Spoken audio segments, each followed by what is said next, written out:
ಎಲ್ಲರಿಗೂ ವಂದನೆಗಳು. ನನ್ನ ಹೆಸರು ಸಾನ್ವಿ. ನಾನು 2ನೇ ತರಗತಿ ಸಿ ವಿಭಾಗದಲ್ಲಿ ಓದುತ್ತಿದ್ದೇನೆ. ನನ್ನ ಶಾಲೆ ಹೆಸರು ವಿದ್ಯಾವಾದಿ ಇಂಟರ್ನ್ಯಾಷನಲ್ ಸ್ಕೂಲ್, ಬಳ್ಳಕಟ್ಟೆ, ಹುಳಿಯಾರು. ನಾನು ಇಂದು ಒತ್ತಕ್ಷರಗಳ ಬಗ್ಗೆ ಹೇಳುತ್ತಿದ್ದೇನೆ.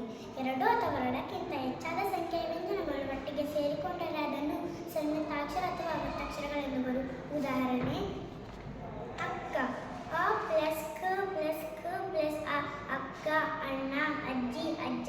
ಸಂಯುಕ್ತಾಕ್ಷರಗಳಲ್ಲಿ 2 ವಿಧಗಳಿವೆ: ಸಜಾತಿಯ ಒತ್ತಕ್ಷರಗಳು, ವಿಜಾತಿಯ ಒತ್ತಕ್ಷರಗಳು. ಸಜಾತಿಯ ಒತ್ತಕ್ಷರ: ಒಂದೇ ಜಾತಿಯ 2 ವ್ಯಂಜನಗಳು ಸೇರಿ ಆಗುವ ಅಕ್ಷರಗಳಿಗೆ ಸಜಾತಿ ಒತ್ತಕ್ಷರಗಳೆನ್ನುವರು. ಉದಾಹರಣೆ: ಅಣ್ಣ, ಅಮ್ಮ, ಅಪ್ಪ, ಅಜ್ಜಿ. ವಿಜಾತಿಯ ಒತ್ತಕ್ಷರ: ಬೇರೆ ಬೇರೆ ಜಾತಿಯ 2 ಅಥವಾ ಹೆಚ್ಚು ವ್ಯಂಜನಗಳು ಸೇರಿ ಆಗುವ ಅಕ್ಷರಕ್ಕೆ ವಿಜಾತಿಯ ಸಂಯುಕ್ತಾಕ್ಷರಗಳೆನ್ನುವರು. ಉದಾಹರಣೆ: ವಸ್ತ್ರ, ಹಸ್ತಾಕ್ಷರ, ಪ್ರೀತಿ, ಕೃತಿ. ಧನ್ಯವಾದಗಳು.